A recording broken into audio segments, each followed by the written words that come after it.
vous êtes là et que vous avez une offrande pour le Seigneur, que Dieu vous bénisse à vous donner pour les offrandes. Si vous n'avez pas pour les offrandes, ne vous en faites pas, ce service est un don de notre part pour vous.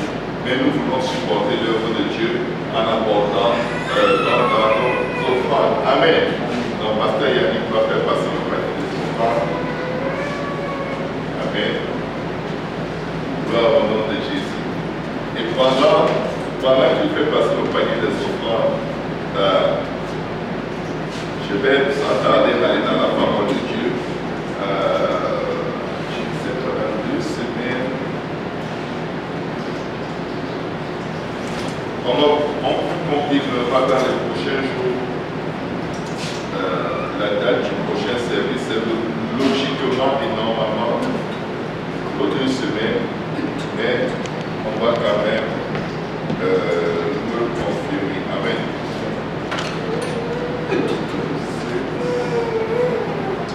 Gloire au nom de Jésus. Amen. Amen. Alléluia.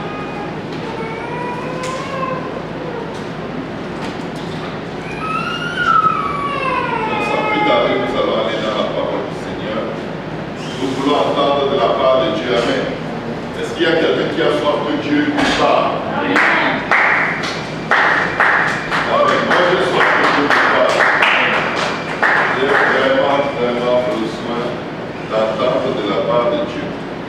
Est-ce que vous êtes déjà arrivé d'entendre quelque chose de la part de Dieu et vous vous sentez à un moment juste fatigué vous ne voulez même plus attendre, tellement vous êtes frustré d'avoir attendu et on dirait que rien ne se passe. Et parfois, vous attendez et certaines choses commencent à se dessiner comme si c'est vraiment ce que vous demandiez à Dieu. Et là, au moment où vous pensez le plus que oh, j'y suis déjà, et boum, tout se gâte. Tout se dislore, tout part en fumée, comme si ce n'était qu'un mirage. Un mirage, c'est une illusion d'eau dans le désert. Quand tu crèves de soif et tu es sur le point de mourir, tu regardes dans un coin, subitement tu vois tout un étang d'eau. Mais c'est dans ta tête que l'étang d'eau se passe. Il n'y a pas d'étang d'eau dans la réalité. Et quand tu cours vers cet étang d'eau et tu plonges dans l'eau, tu te ramasses la poussière sur le visage et là tu reviens à toi. Parce que ta soif, ton désir de ce dont tu as besoin ou de ce que tu espères, ton désir est tellement intense que tu l'attribues à tout ce que tu peux voir autour de toi. Amen. Nous vivons souvent avec beaucoup de mirages dans notre vie. Parce que le fait que tu te représentes quelque chose comme étant l'accomplissement de la promesse de Dieu pour ta vie, ça ne va pas faire de cette chose la promesse de Dieu pour ta vie, peu importe combien tu y appliques la foi. La Bible dit que c'est la bénédiction de l'Éternel qui enrichit et elle ne se fait suivre d'aucun chagrin.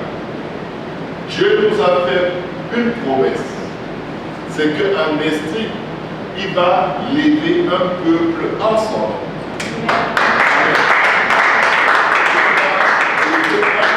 Un peuple en son nom. Un peuple qui craint Dieu, un peuple qui aime Dieu et un peuple qui sert Dieu de tout son cœur. Et cela va se produire avant que le Seigneur ne revienne. Et quand je dis avant que le Seigneur ne revienne, peut-être certains gens vont se dire ah, ça peut être dans 100 ans. Non, non, non. Je ne pense pas qu'on soit encore parti pour des décennies, même avant de voir quelque chose se produire. Je vais vous amener dans les Écritures, dans le livre des Actes, au chapitre 2. Si vous avez ouvert, vous allez voir comment, quand Dieu fait une promesse, le temps, en fait, de l'accomplissement de la promesse va dépendre de nous. Le temps de l'accomplissement des promesses de Dieu dépend tellement de nous. Amen. Le temps dépend de nous. Dieu a commencé, le temps dépend de toi. Le temps de l'accomplissement des promesses de Dieu pour ta vie dépend de toi. Pourquoi est-ce que Dieu permet que ça dépende de nous? Parce que c'est pour toi la promesse. La promesse est pour toi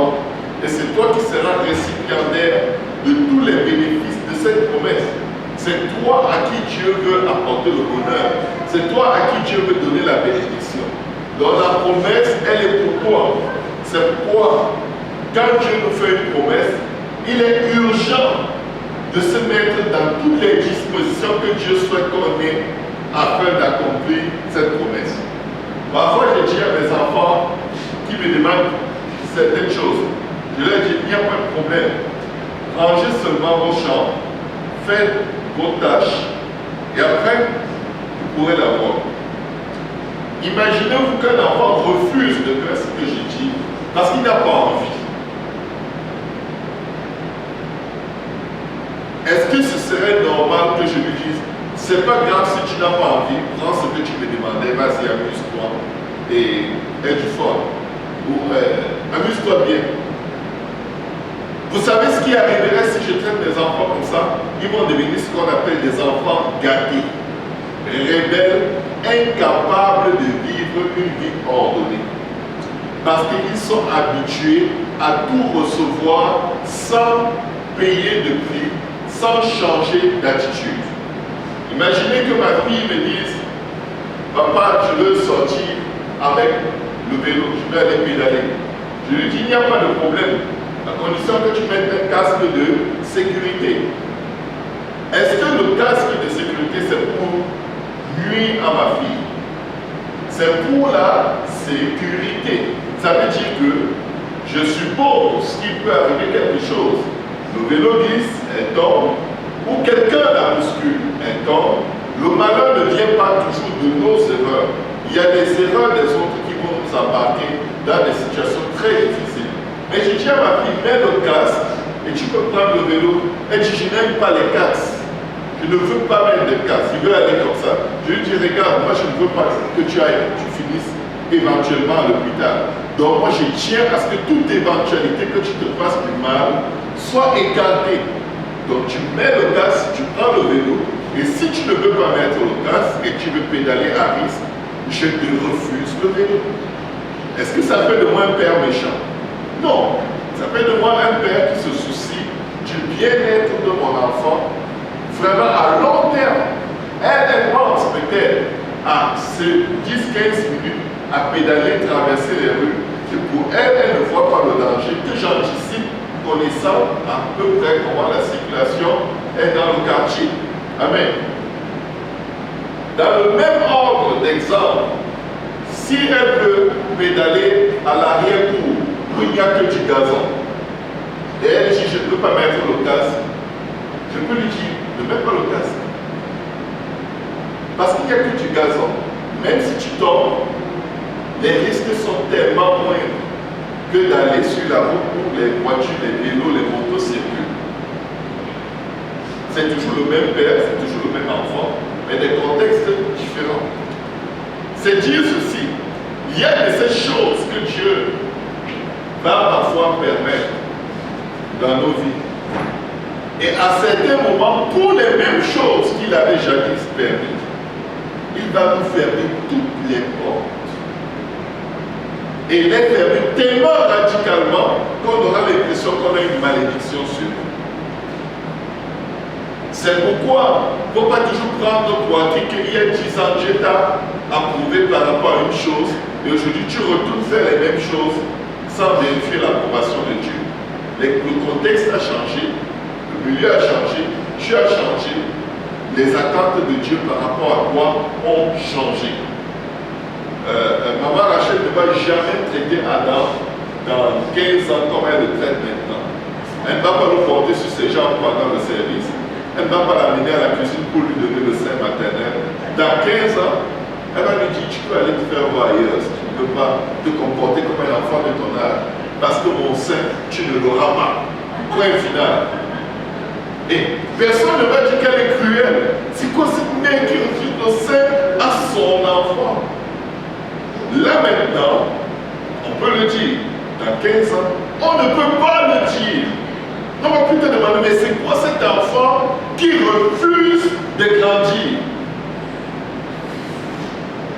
C'est le même problème, c'est le même besoin. Mais quand les temps changent, nous devons changer.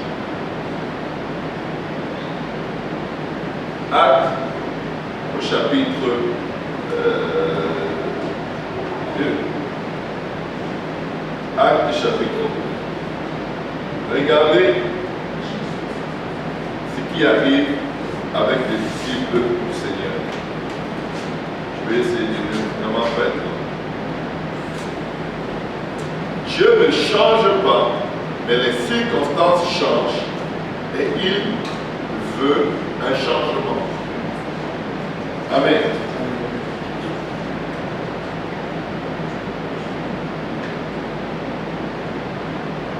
Merci Seigneur. Est-ce que quelqu'un peut dire merci Seigneur? Merci Seigneur.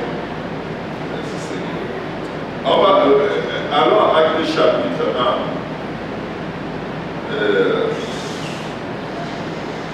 Actes chapitre 1, à partir du verset 4. Comme il se trouvait avec eux, il leur recommanda, écoutez bien, il leur recommanda de ne pas s'éloigner de Jérusalem, mais d'attendre ce que le Père avait promis. Ce que je vous avais annoncé leur dit-il. Amen. Car Jean a baptisé d'eau, mais vous dans peu de jours, écoutez bien, dans peu de jours. Peu de jours, c'est combien de jours?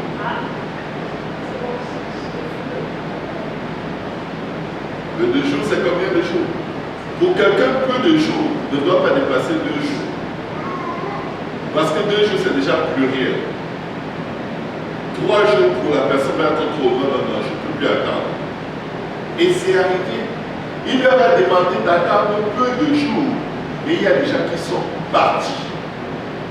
Ils étaient 500 au moment où il a dit cela. Ils étaient 500. Il leur a demandé d'attendre peu de jours. Ce que je vous ai annoncé leur dit-il. Car Jean a baptisé d'eau, mais vous, dans peu de jours, vous serez baptisés de Saint-Esprit. Alors les apôtres réunis lui demandèrent, est-ce en ce temps que tu rétabliras le royaume d'Israël, et ainsi de suite? Mais regardez ce qui se passe, je vais aller un peu plus loin. Après ça, le Seigneur est enlevé.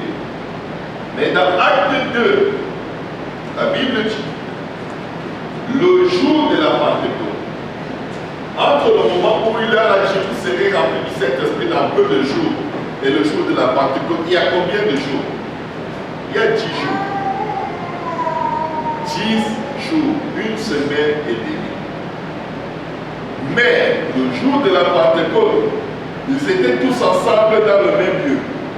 Tout à coup, il vint du ciel un bruit comme celui d'un vent impétueux et ils remplirent tous la maison où ils étaient assis.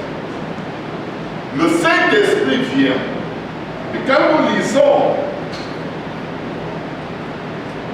la suite, la Bible dit des langues semblables à des langues de feu leur apparurent, séparées les unes des autres et se posèrent sur chacun d'eux. Ils furent tous remplis du Saint-Esprit et se mirent à parler en d'autres langues selon que l'Esprit leur donnait de s'exprimer. Je ne sais pas si quelqu'un peut laisser ça pour que ça coupe le bruit. Ce bruit est en train de me challenger. Ça se fait, ça pousse à trop crier. Il faut juste amener la température à 19. Ça fait quelque chose. Donc, quand nous lisons le passage, nous nous rendons compte que lui qui a dit à 500 personnes que dans peu de jours, le Saint-Esprit allait descendre sur eux, 10 jours plus tard, il ne restait que 120 personnes de tous ceux à qui il avait parlé. Il ne restait que 120 sur 500 personnes qui l'ont rencontré face à face avec les mains percées, le côté percé, toutes les cicatrices de la crucifixion. Ils l'ont vu, mais attendre n'était pas leur affaire. Parce que pour attendre le Seigneur, tu ne peux pas juste attendre comme quelqu'un qui attend que son autobus arrive. Tu ne peux pas juste rester là à ne rien faire et tu dis que tu attends le secours du Seigneur. Il leur avait demandé de ne pas quitter Jérusalem. Il en a rencontré 2 sur le chemin d'Emmaüs. Les 380 autres, je ne sais pas où à quel moment ils ont disparu, mais je crois que dès le lendemain, il se disait, il a dit d'attendre, et il a dit peu de jours. Mais je ne suis pas sûr que j'ai envie d'attendre. Peut-être qu'il voulait dire, et là les interprétations commencent. Et là on crée des mirages, on se fait des images selon lesquelles c'est de cette façon que Dieu va accomplir sa promesse. Sauf qu'un mirage ne sera jamais une réalité.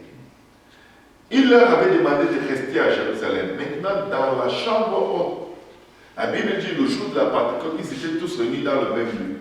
Il y avait combien de 500? 120.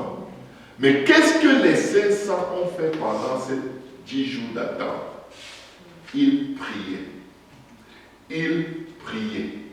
Seigneur, accomplis ta promesse. Seigneur, accomplis ta promesse. Envoie-nous ton esprit. Tu nous as demandé de rester jusqu'à ce que ton esprit vienne. Envoie ton esprit. Qu'est-ce qui s'est passé pendant qu'ils priaient? Pendant qu'ils priaient, la peur qui dominait leur vie est partie. L'incertitude, le sentiment d'insécurité, en fait, tout le caractère qu'ils avaient, qui allait empêcher qu'ils servent Dieu, tout ce caractère est parti. Tout ce qui était mauvais en eux est sorti par la prière. Ils ont prié, ils ont prié, ils ont prié.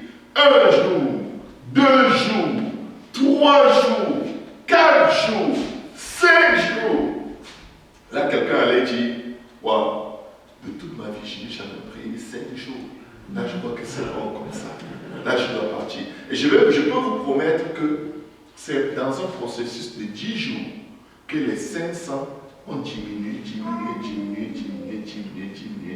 jusqu'à ce qu'il n'est resté que 120. C'est dans un processus de 10 jours que le nombre de personnes à qui le Seigneur avait parlé directement et qui étaient 500 au début, le nombre a baissé à 120. Parce que certains vont prier, mais ils vont s'impatienter. Ils vont se dire, ah non, c'est trop, je suis tanné. En bon québécois, amen. Mais regarde, où tu veux que la promesse s'accomplisse, et tu fais ce qu'il faut faire, c'est-à-dire tu obéis à la simple et petite instruction que Dieu a donnée, et il accomplit sa promesse dans ta vie. Ou alors tu te dis, regarde, moi là, je veux ma bénédiction, je la veux hier. Et qu'est-ce qui arrive? Rien ne se passe, tu abandonnes tout temps. Et c'est triste, parce que 10 jours plus tard, le Saint-Esprit descend sur les 120 qui sont dans la pièce, mais ces 120 personnes qui ne sont pas ce qu'ils étaient avant. Avant, ils avaient tous fui, ils avaient abandonné le Seigneur. Mais là, après 10 jours de prière, ils sont remplis de tellement de zèle et tellement de puissance. Ils n'ont plus peur d'être persécutés pour le nom du Seigneur. Ils n'ont tellement plus peur qu'ils s'exposent. Et gloire à Dieu, ils se sont exposés. Le Saint-Esprit est descendu sur eux. Ils ont été bénis, baptisés, remplis du Saint-Esprit. Et ils sont sortis de là où ils étaient pour aller vers la foule qu'ils redoutaient. Qu'est-ce que ça veut dire? Le temps de l'accomplissement de la promesse dépendait d'eux. Ça prenait des gens qui ont prié exactement ce nombre de temps, de sorte que Dieu travaille en eux et les délivre de leur peur pour qu'ils puissent les utiliser et accomplir sa promesse pour leur vie. Amen. Qu'est-ce que je veux dire? Dieu ne tarde pas dans l'accomplissement de ses promesses comme beaucoup le supposent. Mais la Bible dit qu'il use de patience envers tous, ne voulant qu'aucun périsse, mais que tous parviennent à la repentance. Ce n'est pas seulement les promesses de jugement, ce n'est pas seulement les promesses de condamnation, même les promesses de bénédiction. Dieu ne tarde pas. Parfois, il prend son temps pour que nos motifs changent. Parce que nous pouvons avoir les meilleures bénédictions de Dieu, mais avec les motifs tellement mauvais que nous remettons nous-mêmes nos bénédictions entre les mains de l'adversaire. Amen. Et écoute, il y a des gens, si tu leur donnes 10 000 $, subitement, ils tombent dans la drôle. Ils sont trop choqués. En fait, ils deviennent fous. Parce que leur cerveau n'attendait pas un tel montant. Ils ne savent tellement pas quoi faire des 10 000 qu'ils ne font que des bêtises. Et c'est quand le dernier dollar finit que leur esprit leur revient. Et là, ils sont comme, oh Seigneur, pourquoi tu as permis que l'ennemi prenne tout l'argent que tu m'as donné? Pourquoi tu as permis que je marche avec des escrocs? Pourquoi tu as permis que je marche avec des faux prophètes? Mais c'est parce que ton cœur n'est peut-être pas prêt pour la bénédiction que tu demandes. Ton cœur n'est pas disposé à aimer l'Éternel, ton Dieu, de tout ton cœur, de toute ton âme, de toute ta pensée, de toute ta force. Parce que ce n'est que ça qui peut te donner la sagesse de gérer la bénédiction que Dieu t'a promise. La Bible dit, vous demanderez et vous recevrez, afin que votre joie soit parfaite. Dieu veut nous donner. Dieu n'a pas peur de nous donner. La Bible dit qu'il nous bénira infiniment, abondamment, bien au-delà de ce que nous demandons et nous pensons. Mais quel est le problème? Le problème est que nos pensées ne sont pas ses pensées et nos voix ne sont pas ses voix. Comme j'ai pris l'exemple au début, avant de donner le vélo à ma fille pour qu'elle aille pédaler dans les rues, je vais lui dire, mets le casque. Protège-toi. Et si elle n'est pas intéressée, c'est moi le père. J'ai toute autorité sur son vélo, sur son casque et sur elle-même. Je lui dis, tu ne sors pas, tu ne vas nulle part. Pourquoi? Ce n'est pas parce que je veux l'enfermer ou l'opprimer, c'est parce que je tiens à elle. Très souvent, nous sommes mieux sans ce que Dieu nous, sans la bénédiction que nous demandons à Dieu. Parce que s'il nous la donne, il ne va plus jamais nous voir. On va souvent être comme la météo. Vous voyez, on met les manteaux parce qu'il fait froid, n'est-ce pas? Mais tu ne vas pas mettre ton manteau tous les jours. Parce que on utilise parfois Dieu comme un manteau d'hiver. Dès que la saison change, on l'enlève, on le met dans un carton et on ne le revoit que 7 à 8 mois plus tard. Et Dieu dit, non, non, moi je ne veux pas marcher comme ça avec toi. Je veux être ton ombre à ta main droite. Je veux te protéger, je vais te garder, je vais te guider, je vais te bénir, je vais t'assurer un avenir parce que je connais les projets que j'ai formés pour toi.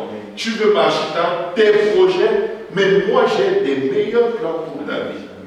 Si seulement tu pouvais me suivre de tout ton cœur, si seulement tu pouvais t'approcher à moi, pas pour la bénédiction, mais parce que je t'ai créé et je sais mieux que toi tout ce qui te concerne, tout ce qui te va le mieux et tout ce qui ne te va pas. Quand nous lisons la parole de Dieu, nous remarquons une chose, mais plein de choses. Mais par rapport à ce sujet particulièrement, j'ai noté quelques versets bibliques qui peuvent nous aider à comprendre ce que éventuellement le Seigneur attend de nous pour nous permettre d'entrer dans ses grâces, ses faveurs et ses bénédictions. Et je vais vous dire une chose, juste pour qu'on se comprenne bien concernant les bénédictions. Dieu donne les bénédictions à qui il veut, croyant comme non croyant. La Bible dit qu'il fait tomber la pluie sur le juste et l'injuste. Amen. Il fait lever son soleil sur l'homme juste et sur le mauvais. Il donne les bénédictions à qui il veut. Ce n'est pas parce que tu suis Dieu que tu vas avoir la bénédiction que quelqu'un d'autre a eu. Non. On ne suit pas Dieu pour la bénédiction. Mais on suit Dieu parce que il est Dieu. À qui d'autre irions-nous? C'est toi qui as les paroles de la vie. Vous savez ce qui traumatise le monde, c'est qu'on s'approche de Dieu avec un agenda personnel. Et quand tu arrives devant Dieu, il te présente son agenda, c'est un choc. Et là, on est frustré. Oh, ce Dieu ne répond pas. Oh, et tu vas aller à qui d'autre? Il est le seul vrai Dieu. La Bible nous dit ceci. Juste pour vous situer dans le contexte, en Genèse 34, il y a les fils de Jacob ont détruit tout un peuple. Parce que le prince de ce peuple avait pris leur sœur, Dina. Le prince, le fils du roi, a violé sa sœur. Et les fils de Jacob étaient tellement offensés. Ils leur ont gardé rancune. Et ce prince, pour se racheter, est venu avec son père et les notables de son royaume demander la main de Dina en mariage. Dit vraiment, écoutez, on est désolé pour ce qui s'est passé, mais est-ce que vous pouvez juste permettre qu'il se marie? Les fils de Jacob ont dit, il n'y a pas de problème, mais à une condition. Vous n'êtes pas circoncis, nous sommes circoncis. Si vous vous faites circoncis pour être comme nous, on peut vous donner notre sœur. Et ils se sont entendus là-dessus. Mais regardez ce qui se passe. Ces gens étant toujours animés par la malice. Vous savez, quand tu es malin, Dieu est malin. Ils se sont dit, les gars, allons nous faire circoncire, c'est rien. Ça nous permettra de prendre leurs filles, de prendre leurs richesses. Tout ce qui est à eux va nous appartenir. Vous savez, les gens qui courent après toi pour les intérêts, là, Dieu voit tout, Dieu sait tout. Ils se sont entendus et ils se sont mis d'accord pour se circoncire par des scènes d'escroquerie. Mais regardez ce qui s'est passé. Quand ils se sont fait circoncire, le troisième jour, quand la douleur est à son sommet, les 12 fils de Jacob sont venus avec leur petite armée. Ils les ont tous égorgés. Toute une ville. Ils ont tué tout le monde. Parce que les hommes ne pouvaient pas se lever avec une grosse blessure entre les gens. Ils vont faire quoi? Ils les ont tous tués. Et suite à cela, regardez ce qui se passe. Quand Jacob a appris, parce qu'ils l'ont fait sans le consentement de leur père était traumatisé. Parce que lui, il était comme un bédouin, c'est-à-dire des gens, des nomades qui se déplacent avec sa famille, tous ses troupeaux, toutes ses richesses. La Bible dit ceci. Alors Jacob dit à Siméon et à Lévi, vous me troublez en me rendant odieux aux habitants du pays, aux Cananéens et aux Phérésiens. Je n'ai qu'un petit nombre d'hommes, et ils se rassembleront contre moi. Ils me frapperont, et je serai détruit, moi et ma maison. Donc là, c'est comme si ton fils sort, il va chercher la chicane chez les voisins et il tue des gens. Sauf que tout le quartier est maintenant contre vous, et vous sentez que tout le quartier va se déverser sur vous, et ils ne feront de vous qu'une seule bouchée. Genèse, ils répondirent, traitera-t-on notre sœur comme une prostituée? Ici, la Bible établit un fait, que si tu n'es pas marié avec quelqu'un, vous avez des rapports sexuels, c'est de la prostitution. C'est biblique. Et je vais vous dire, ils ont demandé la main de la fille en mariage, et c'était la loi. Ils devaient lui accorder. Mais le seul fait d'avoir couché avec sans se marier, c'était de la prostitution. Maintenant, Genèse 35 dit, Dieu dit à Jacob, ça c'est Dieu qui parle maintenant à Jacob face à ce dilemme. Lève-toi, monte à Bethel et demeure-y. Demeure-y là. Tu dresseras un autel au Dieu qui t'a paru lorsque tu fuyais Ésaü ton frère. Verset 2. Jacob dit à sa maison et à tous ceux qui étaient avec lui, Écoutez, ils sont dans une situation de stress très grave. Tout le monde veut les détruire. Mais qu'est-ce qu'il a dit? Ôtez les dieux étrangers qui sont au milieu de vous et purifiez-vous et changez de vêtements. Vous savez pourquoi sa fille avait été violée? Parce qu'eux, ils s'habillaient comme des non-croyants. Ils avaient tout ce qui... En fait, il n'y avait aucune différence entre leur apparence et l'apparence des non-croyants. C'est pourquoi la Bible dit dans le chapitre 34, sa fille est sortie et elle est allée avec les filles du pays. Donc quand le prince l'a vue, c'est quoi cette jeune petite fille dans le quartier? Il l'a attrapée, il a fait d'elle ce qu'il voulait faire. Mais maintenant que la peur est sur eux, Jacob dit, on ne peut pas continuer comme ça. Là, ça va mal. Changez vos vêtements. Enlevez tous vos dieux, toutes vos idoles. Regardez ce que la Bible dit. Ôtez les dieux étrangers qui sont au milieu de vous. Purifiez-vous et changez de vêtements. Nous nous lèverons et nous monterons à Bethel. Là, je dresserai un autel au Dieu qui m'a exaucé dans le jour de ma détresse et qui a été avec moi pendant le voyage que j'ai fait. Verset 4. Ils donnèrent à Jacob tous les dieux étrangers qui étaient entre leurs mains, toutes les idoles, et les anneaux qui étaient à leurs oreilles. Jacob les enfouit sous le térébinthe qui est près de Sichem. Ensuite, il partit. Regardez la conséquence de cette séparation et de ce changement. La Bible dit, la terreur de Dieu s'est répandue sur les villes qui les entouraient et l'on ne poursuivit point les fils de Jacob. Et c'est ce qui est appelé la sanctification. Il faut faire une différence, aussi bien dans le comportement, dans le cœur, dans les pensées, dans l'apparence, avec ceux qui ne servent pas Dieu. Parce que la Bible dit que sans la sanctification, nul ne verra le Seigneur.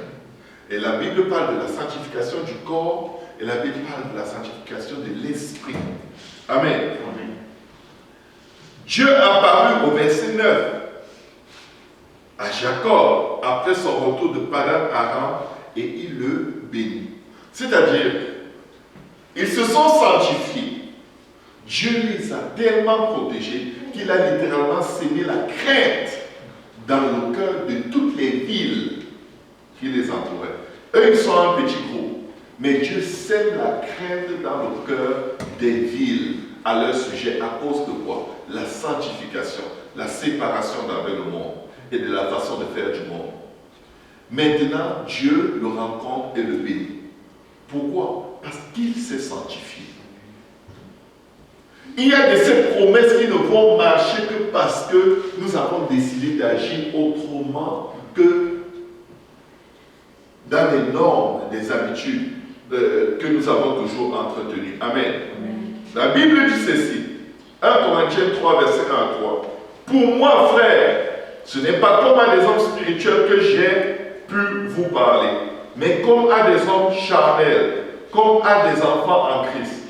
Je vous ai donné du lait, non de la nourriture solide, car vous ne pouviez pas la supporter et vous ne le pouvez pas même à présent. Écoutez ce qu'il dit. Parce que vous êtes encore charnel. En effet, maintenant il va leur expliquer ce que c'est qu'être charnel. Puisqu'il y a parmi vous de la jalousie, des disputes, n'êtes-vous pas charnel et ne marchez-vous pas selon l'homme? Hébreux 12, verset 14, la Bible dit, à partir du verset 12 plutôt, Hébreux 12, 12, fortifiez dans vos mains languissantes et vos genoux affaiblis, et suivez avec vos pieds des voies droites. Pendant que nous attendons l'accomplissement des promesses de Dieu, il y a de ces façons de marcher que Dieu veut qu'on ait. Pourquoi? La sanctification, en fait, c'est le chemin vers ta bénédiction. C'est pas comme si tu veux arriver à Mégantic partant de Montréal et tu prends la direction de Gatineau. Je te garantis là, pour te retrouver ici, il va falloir que tu passes demi-tour, tu repasses par Montréal. Et je l'ai déjà fait. Je suis allé à Ottawa, je voulais venir à Mégantic. Mais je voulais faire une course rapide à Ottawa. Et j'espérais que partant d'Ottawa, je vais trouver un court chemin sans être obligé de repasser par Montréal. Je suis tellement bien repassé par Montréal. Je vous le dis, ça m'a pris 5 heures d'Ottawa pour Mégantic. Parce que c'est le chemin obligatoire. Si tu veux arriver à certains endroits avec Dieu, tu ne peux suivre que le chemin qu'il a déjà tracé. Tu ne peux pas entrer dans la bénédiction de Dieu par tes propres moyens. Ça ne va pas marcher. Amen. La Bible dit de chercher la paix avec tous et la sanctification sans laquelle personne ne verra le Seigneur. Sans la sanctification, personne ne verra le Seigneur. Ce n'est pas moi qui écris ça. C'est Dieu lui-même qui dit. La sanctification, c'est agir, penser, être comme Dieu veut que nous soyons. Pas comme nous pensons que c'est correct. Vous savez, cette phrase, c'est correct, ce n'est pas dans la Bible. Rien, ce n'est pas correct. C'est la parole de Dieu, ce n'est pas la parole de Dieu. Amen. La Bible dit, à ce que nul ne se prive de la grâce de Dieu. Ça veut dire que nous pouvons nous priver de la grâce de Dieu. Nous savons que nous sommes sauvés par la grâce au moyen de la foi. Mais nous pouvons nous priver de la grâce. C'est-à-dire être disgraciés, être éloignés. Nous pouvons nous éloigner de Dieu et nous perdre même après avoir cru. Aucun de nous ne se prive de la grâce de Dieu et à ce qu'aucune racine d'amertume poussant des rejetons ne produise du trouble et que plusieurs n'en soient affectés. À ce qu'il n'y ait ni impudique, ni profane comme Ésaü, qui pour un mets vendit son droit d'aînesse. C'est pour dire, il faut qu'on arrête d'aspirer aux choses qui vont nous satisfaire temporairement. Quelqu'un était béni, il avait un droit d'aînesse ordonné par Dieu. Il a dit, je le change contre un plat de nourriture. Pourtant, le même soir, il devait avoir faim. Il a sacrifié toutes les bénédictions de son avenir parce qu'il voulait le plaisir maintenant. Et ça n'a pas marché. Pas du tout. Vous savez que plus tard, voulant obtenir la bénédiction, il fut rejeté. Parfois, on va pécher volontairement et se dit non, après je vais me repentir, Dieu va me pardonner. La Bible dit qu'il a essayé, Dieu l'a rejeté. Il ne faut pas qu'on prenne le Seigneur comme étant ouais, il n'a pas le choix de nous pardonner, il n'a pas le choix, il a le choix. Il rejette. La Bible dit de Judas qu'il s'est repenti, mais sa repentance ne fut pas acceptée. Nous devons marcher avec l'amour de Dieu qui nous amène à désirer sa volonté plus que toute chose dans notre vie. Amen. Il fut rejeté, quoi qu'il sollicita avec l'âme. Vous savez, quand le Seigneur m'appelait, j'avais beaucoup de faiblesses dans ma vie et je m'abandonnais toujours à mes faiblesses. Et je me disais, Dieu connaît mon cœur. Quand je vais arriver devant le trône du jugement, je vais pleurer, je vais me rouler par terre, je vais me déchirer. Et Dieu m'a dit, ça va, j'ai compris. Dieu est sincère. Jusqu'à ce que tu lises ces versets. Tes larmes n'impressionnent pas Dieu. Tes douleurs n'impressionnent pas Dieu. Ta souffrance ne l'impressionne pas. Parce que c'est le fruit de nos propres voix. Amen. Car son repentir ne put avoir aucun effet. Il y a des repentirs qui n'ont aucun effet. Parce que c'est volontairement, par préméditation, qu'on a décidé de vivre loin des voies de Dieu. Jacques 3, verset 13. Lequel d'entre vous est sage et intelligent qu'il montre ses œuvres par une bonne conduite avec la douceur et la sagesse. 1 Pierre 1, verset 14 à 16, on va bientôt terminer. Comme des enfants obéissants, ne vous conformez pas aux convoitises que vous aviez autrefois quand vous étiez dans l'ignorance. Il y a de ces façons de vivre qu'on avait quand on ne connaissait pas Dieu. La Bible dit, regardez, maintenant que vous connaissez Dieu, un peu de sérieux, détachez-vous de cette façon de vivre. Ce n'est pas de Dieu. Amen. La Bible dit, ne vous conformez pas à ces convoitises que vous aviez autrefois quand vous étiez dans l'ignorance. Mais puisque celui qui vous a appelé est saint, vous aussi soyez saints dans toute votre conduite. Ça veut dire qu'il n'y ait pas un aspect de notre vie qui soit péché aux yeux de Dieu. Mais tous les aspects de notre vie doivent refléter la beauté de la sainteté de notre Créateur. Selon qu'il est écrit, vous serez saints, car je suis saint. Amen. Je vais terminer avec ce passage, si on peut tous se lever. Les promesses de Dieu, le temps de leur accomplissement dépend de notre préparation. Si Dieu te fait une promesse et que tu te disposes immédiatement à la recevoir, il va te la donner immédiatement. Mais si tu cours avec lui, comme Jonas, qui a pris le bateau pour aller dans une direction totalement opposée à celle de Dieu, c'est Dieu qui a créé la mer. C'est Dieu qui a créé le vent. Il dispose de tous les moyens pour nous contraindre à revenir à la forme de nous attendons. 2 Pierre 3, verset 9 pour terminer. 9 à 16. Le Seigneur ne tarde pas dans l'accomplissement de la promesse comme quelques-uns le croient. Écoutez bien, mais il use de patience envers vous, ne voulant pas qu'aucun périsse, mais voulant que tous arrivent à la repentance. La repentance est la meilleure attitude à avoir en attendant l'accomplissement de la promesse de Dieu. Que ce soit une promesse de jugement, Dieu t'a réprimandé pour une affaire. Je vais te dire, ne t'inquiète pas, va te repentir. Parce que Dieu ne menace pas pour menacer, pour faire peur. Non. Il est en train de te dire, tu es en train de te faire du mal. Courir avec des graines, avec des cailloux dans la chaussure. C'est ce que nous essayons de faire. Et parfois, quand tu n'es pas en train de bouger, tu ne sens pas qu'il y a des cailloux. Mais quand tu commences à aller de plus en plus vite, ça commence à faire très très mal. Et là, tu sens qu'il faut que tu t'arrêtes et que tu mettes de l'ordre dans ta chaussure. Il use de patience envers vous, ne voulant qu'aucun périsse, mais voulant que tous arrivent à la repentance. Le jour du Seigneur viendra comme un voleur. En ce jour, les cieux passeront avec fracas, les éléments embrasés se dissoudront, et la terre, avec les œuvres qu'elle renferme, sera consumée. Puisque donc toutes ces choses doivent se dissoudre, qu'elles ne doivent pas être la sainteté de votre conduite avec votre piété. Il est en train de dire, vu que tout va être détruit de toute façon, nous devons tellement tout faire pour être vraiment sanctifiés. Notre standard de sainteté doit être très élevé parce que tout va partir, tout va être consumé par le feu, tout va périr, tout va être détruit. Amen.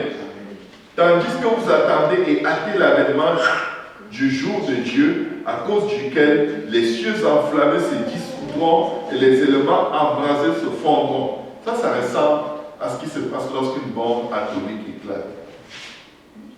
Tout le monde fond, les gens fondent à cause de l'énergie qui embrasse pratiquement tout. Mais nous attendons, selon sa promesse, de nouveaux cieux et une nouvelle terre où la justice habitera. C'est pourquoi, bien-aimés, en attendant ces choses, appliquez-vous à être trouvés par lui sans tache et irrépréhensible dans la paix. Sans tache et irrépréhensible dans la paix. Croyez que la patience de notre Seigneur est votre salut. Comme notre bien-aimé frère Paul vous l'a écrit, selon la sagesse qui lui a été donnée. C'est ce qu'il fait dans toutes les lettres où il parle de ces choses dans lesquelles il y a des points difficiles à comprendre, dont les personnes ignorantes et mal affermies tordent le sens comme celui des autres Écritures pour leur propre ruine. Moi, je veux que Dieu accomplisse ses promesses dans ma vie. Et quand je lis sa parole et que je constate que, en fait, tout dépend de moi, je réalise tout de suite que pour que Dieu accomplisse la promesse d'élever un peu dans l'esprit qui le sert, qui le craint, qui l'aime et qui vit pour lui, il faut que je mette de l'ordre dans ma vie. Si Dieu va passer par moi pour accomplir ses desseins, il faut que je me mette dans les dispositions pour que sa promesse s'accomplisse. Selon ce que nous avons appris aujourd'hui, nous devons simplement nous sanctifier. Nous ne pouvons rien faire sans lui. Mais avec lui, nous ferons des exploits. Sans lui, c'est en vivre dans des conditions naturelles, spirituelles, émotionnelles qui font que Dieu ne s'approche pas de nous. Ésaïe 59, verset 1 dit non, la main de l'Éternel n'est pas trop haute pour sauver, ni son oreille trop éloignée pour entendre. Mais ce sont nos péchés qui mettent une séparation entre notre Dieu et nous, de sorte qu'il ne peut pas nous entendre. Parfois nous prions. Et là on se dit, ben là, Dieu ne m'écoute jamais. Non, tu as mis le coton dans les oreilles de Dieu. Dieu veut t'écouter, mais tu mets le péché devant lui, tu ne te répands pas et tu dis, prends donne-moi ce que je te demande pendant que je suis dans la boue. Il y a un principe simple. On ne donne pas des perles aux pauvres. Le Seigneur l'a dit et il respecte ce principe plus que tout le monde. Il va nous donner plein de choses qui donnent aux non-croyants. La vie, la santé, parfois l'argent, parfois ces choses même que tu demandes. Mais je vais vous dire une chose, pour le voir et pour entrer dans son royaume, pour accomplir les desseins de Dieu, la raison pour laquelle il nous a créés, nous devons nous sortir. Nous devons demander à Dieu de nous aider, parce que sans lui, nous ne pouvons pas y arriver. Mais nous bénissons le Seigneur parce que la Bible dit qu'il a envoyé sa parole et sa parole nous guérit. Donc aujourd'hui, nous allons prier, nous allons demander à Dieu de nous guérir de toute voie, de toute attitude, de toute façon de faire qui ne lui est pas agréable, de nous changer et de nous aider à nous sanctifier. Parce que nous voulons vivre l'accomplissement de ses promesses pour nous. Amen. Dieu va nous aider. Prions. Alléluia. Seigneur, nous avons besoin de toi, Seigneur. Nous avons besoin de ta grâce. Nous avons besoin de ta lumière. Nous avons besoin de toi. Nous avons besoin de ta présence. Nous avons besoin de ta puissance. Et nous laver, Seigneur, de nos péchés. Purifie-nous de toute iniquité, Seigneur.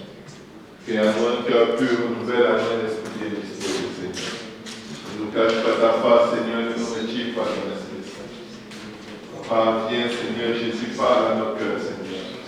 Envoie ta parole, Seigneur, et qu'elle redirige nos actions, qu'elle redirige nos membres, nos pensées, Seigneur.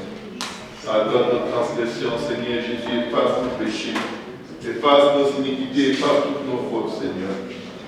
Père, ne te détourne pas de nous. À qui d'autre irons-nous, Seigneur? C'est toi qui as les paroles de la vie, Seigneur. Oh Dieu, crée en nous un cœur pur, renouvelle à nous un esprit bien disposé.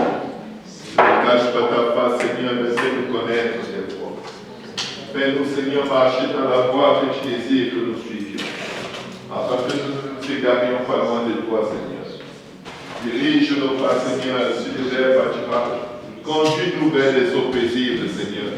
Restaure nos âmes, Seigneur. Restaure nos âmes, viens à notre aide et à notre secours. Seigneur Jésus, nous avons entendu ta parole, mais sans toi, nous ne pouvons rien faire, Seigneur. Viens mettre le désir de t'aimer plus que toute chose. Viens mettre le désir de marcher avec toi plus que toute chose. Aide-nous à nous séparer du monde, Seigneur, de la façon de vivre, d'agir, de penser de ce monde, Seigneur, pour embrasser ta façon de penser, d'agir et de voir les choses, afin que, Seigneur, la promesse que tu as faite et les projets que tu as formés pour nos vies puissent, Seigneur, trouver un terrain favorable afin de s'accomplir et que nos âmes soient sauvées. Lave-nous dans ton sang et nous serons plus, Seigneur. Purifie-nous et nous serons plus blancs que la neige, Seigneur. Annonce-nous la félicité et la joie, Seigneur. Et nos eaux brisées se réjouiront, Seigneur. Répands par ta grâce tes bienfaits sur nos vies, Seigneur. Répands par ta grâce tes bienfaits, Seigneur, sur l'esprit, Seigneur. Sur mes gâchis blancs, Seigneur. Papa, répands par ta grâce tes bienfaits sur nos frères et nos sœurs. Répands par ta grâce tes bienfaits sur nos vies, Seigneur. Papa, fais-nous grâce, Seigneur Jésus, car qui est juste à tes yeux. Nous dépendons de toi, Seigneur, nous dépendons de ta miséricorde. Nous dépendons de ta grâce, délivre-nous du mal, Seigneur. Délivre-nous du malin, délivre-nous de nos faiblesses, Seigneur. Délivre-nous de nos transgressions, de nos iniquités, Seigneur. Délivre-nous, Seigneur Jésus. Ne permets pas que nos ennemis se réjouissent à notre sujet. Ne permets pas, Seigneur Jésus, que ceux qui se moquent de nous, Seigneur, trouvent encore, Seigneur, le moyen, Seigneur, de continuer de se moquer de nous, Seigneur. Nous avons besoin de toi, Seigneur. Nous avons besoin de tes faveurs et de tes grâces, Seigneur. Agis, Seigneur. Agis, Éternel. Pour la gloire de ton nom, Seigneur. Tu ne dédaignes pas un cœur brisé et contrit, Seigneur. Répands par ta grâce tes bienfaits sur nous. Alors tu agréeras les sacrifices de justice et nous t'offrirons encore comme un sacrifice vivant, saint et agréable, ce qui est de notre part, un culte raisonnable. Ô Jésus, sois exalté, sois loué, sois élevé, sois adoré, Seigneur, pour tout ce que tu es et pour tout ce que tu fais, Papa. Au nom de Jésus. Au nom de Jésus. Alléluia. Est-ce qu'on peut acclamer le Seigneur?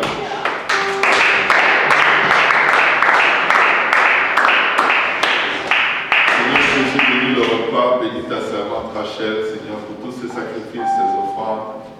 Bénis, Seigneur, chacun de nous. Pour sortir de ce lieu, Seigneur, nous puissions parler de toi à quelqu'un, Seigneur, aider quelqu'un à te connaître, à te rencontrer, à être sauvé par la puissance de ton sang. Sanctifie-nous par ton sang, Seigneur, et aide-nous à vivre une vie de sanctification. Pour la gloire de ton nom, Seigneur. Au nom de Jésus. Amen. Salut ton frère, ta soeur. Dieu va t'aider à y arriver. Dieu va t'aider à y arriver. Au nom de Jésus. Dieu va t'aider à y arriver. Il va t'aider. Par ta majesté, l'amour déversé, lave mon péché, ô à toi